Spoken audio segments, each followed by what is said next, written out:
Buenos días, queridos seguidores y amantes de la cultura árabe o islámica, o no sé qué está pasando con esta serie. Les quería pedir perdón porque, bueno, el anterior vídeo pues me salió mal el final, no lo vi hasta recién ayer, creo.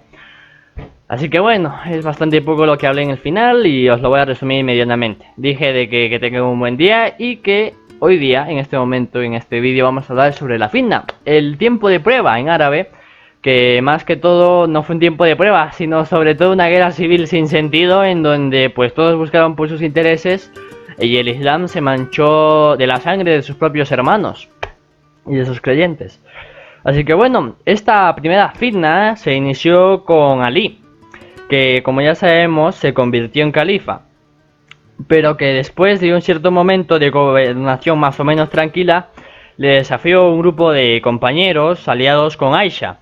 ¿Y quién es Aisha? Dirán, pues Aisha es la viuda más joven de Mahoma.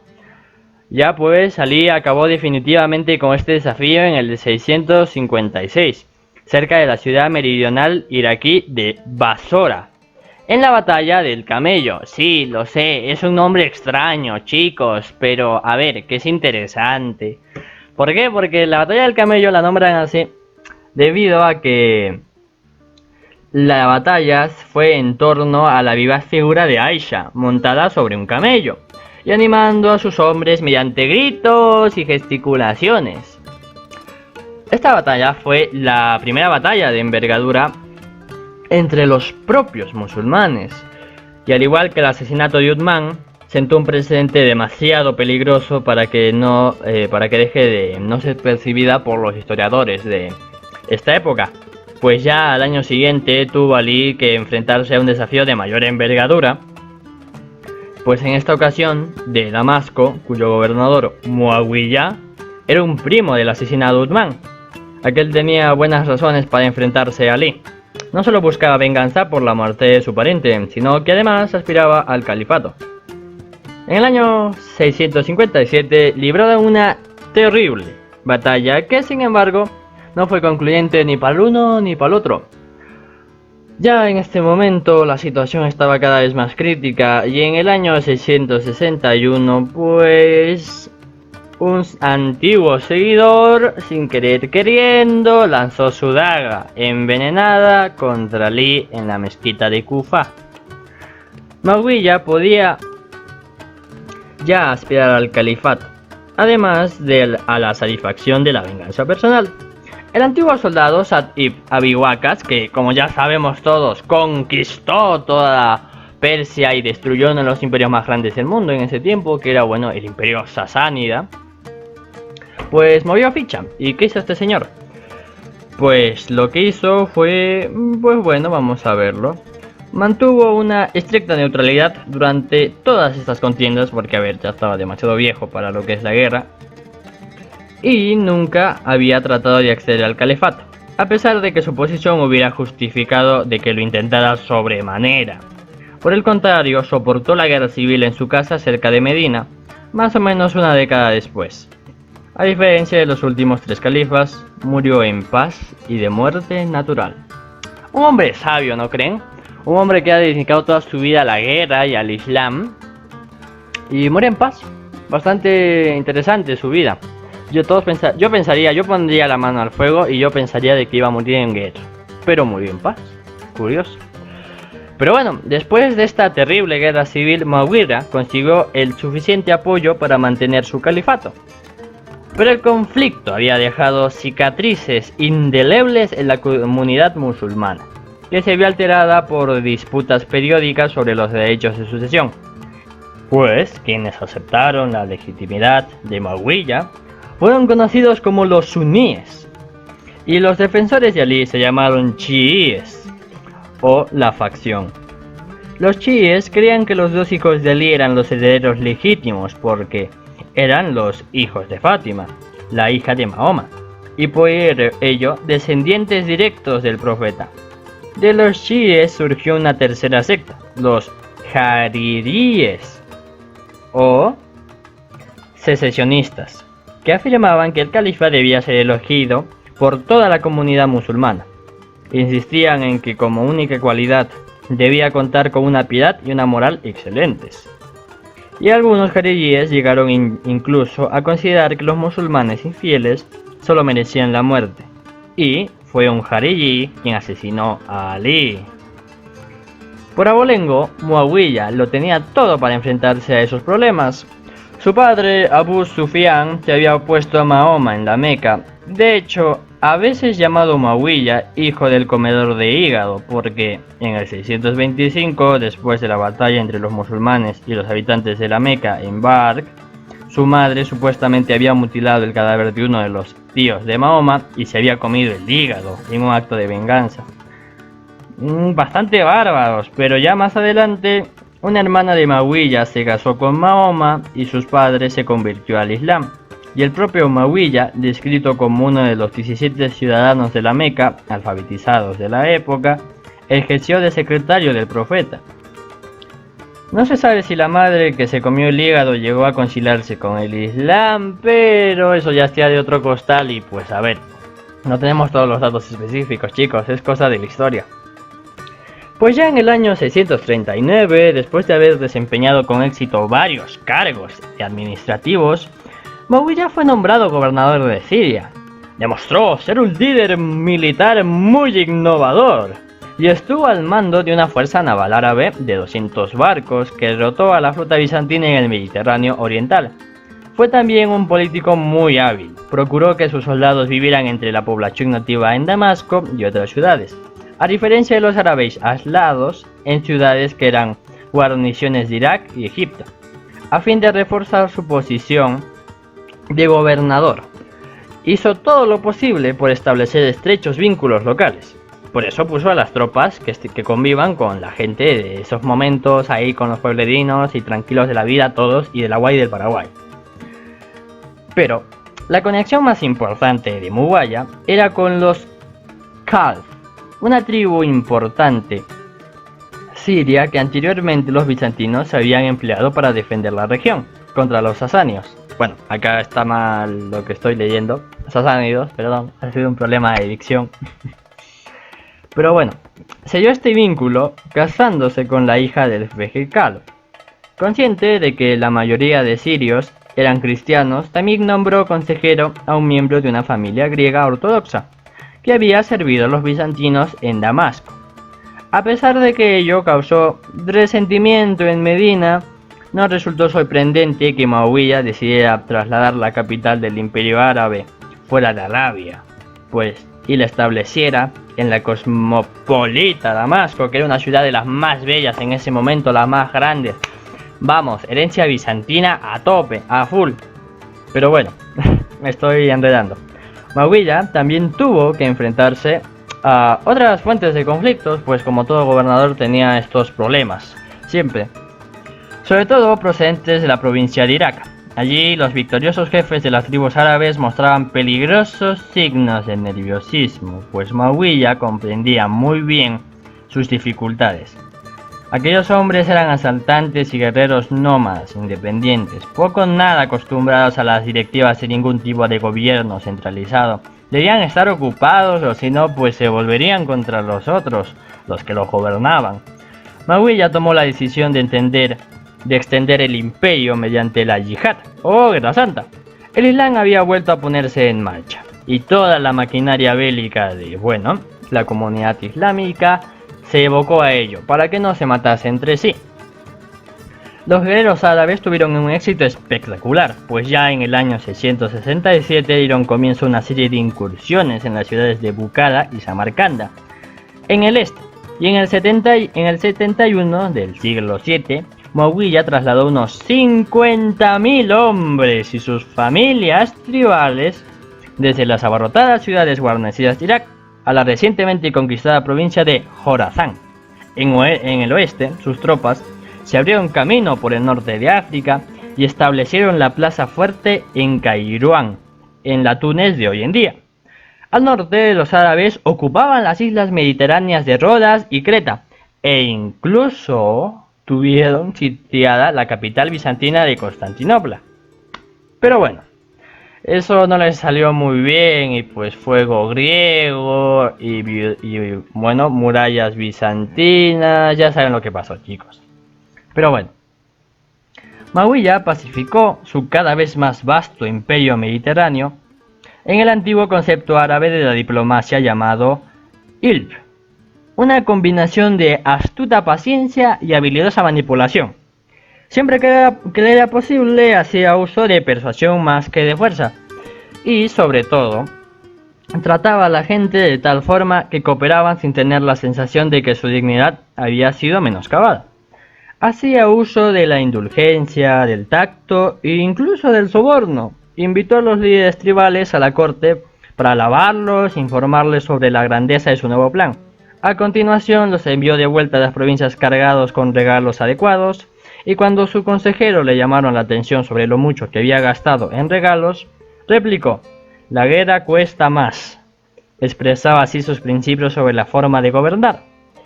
"Nunca hago uso de mi voz si puedo hacer uso de mi dinero, ni de mi látigo si puedo usar mi voz, ni de mi espada si puedo usar mi látigo".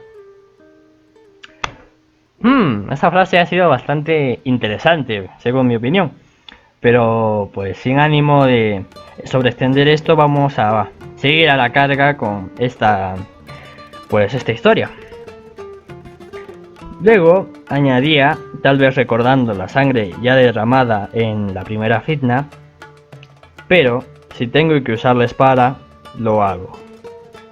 En las provincias conquistadas más allá de Siria, Mahuilla mandaba con la ayuda de gobernadores escogidos con sumo cuidado, pues la mayoría de los cuales eran miembros de su familia o personajes de su propio clan Omeya. Esto guárdenselo bien, Mahuilla era del clan Omeya. Así que bueno, les otorgaba mucha autonomía, pues el gobernador organizaba el ejército, encabezaba expediciones destinadas a conquistar nuevas tierras, supervisaba los impuestos, preservaba el orden e incluso dirigía la plegaria pública. Y también, esto es muy particular, acuñaba monedas de oro y plata, que en Irán llevaban el retrato de uno de los antiguos reyes sasánidas, además del nombre de Mahuilla y la leyenda comandante de los fieles, el título institucional del califato.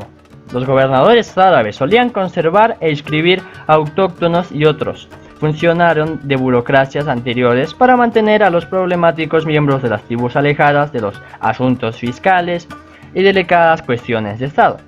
Pues ya el gobernador más poderoso de Mahuilla era un hombre llamado Ziyad, al cargo de la plaza fuerte iraquí de Bastá. Hijo de una prostituta, nació en Taif, cerca de la Meca, y nunca conoció a su padre. A edad temprana se instaló en Basora, donde el califa Ali había puesto fin al desafío de Aisha, la viuda de Mahoma, y Ziyad había apoyado a Ali cuando éste optaba al califato. Y él a su vez le nombró gobernador de una provincia del sudeste de Persia, y cuando ya Mahuilla llegó a califa, convenció a Ziyad para que se fuera con él. De hecho, Mahuilla estaba tan empeñado en ganarse la lealtad de Ziyad que llegó a declarar públicamente que era su hermanastro suyo, porque su propio padre, Abu Sufyan, también había engendrado a Ziyad. Este se convirtió así en miembro del dirigente y prestigiosísimo clan Omeya. Así que bueno, después de este gran letargo vamos a darnos una pausa, tengo que respirar un poquito. Sigamos. Mahuilla sabía que Irán necesitaba todavía una mano dura, y allí envió a su hermanastro en el 665, después de nombrarle gobernador de Basora. A su llegada a la ciudad guarnición, Ziyad hizo un conmovedor discurso de inauguración en la mezquita. Dejó clara su intención de imponer el orden y de terminar con la costumbre de las represalias personales y familiares. Pronunció estas siguientes palabras que quedaron inmortalizadas en el imaginario colectivo: "Vamos a establecer un castigo para cada crimen", explicó a los ciudadanos allí unidos. "Quien ahogue a otra persona será ahogado, quien queme a otro será quemado, a quien irrumpa en casa ajena yo le atravesaré el corazón, y a quien se le ocurra abrir una tumba yo lo enterraré vivo en ella". ¿Entendido? Perfecto. Ziyad dejó saber que habría responsables a los líderes de las tribus del buen comportamiento de su gente, y que iba a construir un ejército de infantería y caballería compuesto de 4000 buenos hombres para que patrullaran las calles. También impuso el toque de queda nocturno y dijo de que su violación supondría un delito capital. Uno de los primeros infractores fue un beduino, que entró a su camello en la ciudad para vender su leche al día siguiente. Fue arrestado y llevado ante Siyap. El gobernador aceptó la historia del hombre, según la cual ignoraba el toque de queda, pero para dar ejemplo al resto y que ninguno cometa otra cosa que destruya su autoridad, debía cumplir la ley, y Siyap hizo decapitar al pobre hombre. Aunque brutales, parece que los métodos de Siyap obtuvieron el efecto deseado, pues según uno de los relatos, a la mañana siguiente de la primavera, noche de toque de queda, se hallaron casi 700 cabezas en la puerta de la ciudad de Basora. La segunda noche había 50 y transcurría la tercera noche solo una cabeza y ninguna después. Siyap había dejado las cosas claras con una severidad implacable. Era inflexible, pero también imparcial, y por ello exigía respeto. Siyap no dudó en adoptar los métodos de los anteriores gobernantes sasánidos a la hora de formalizar los procedimientos burocráticos.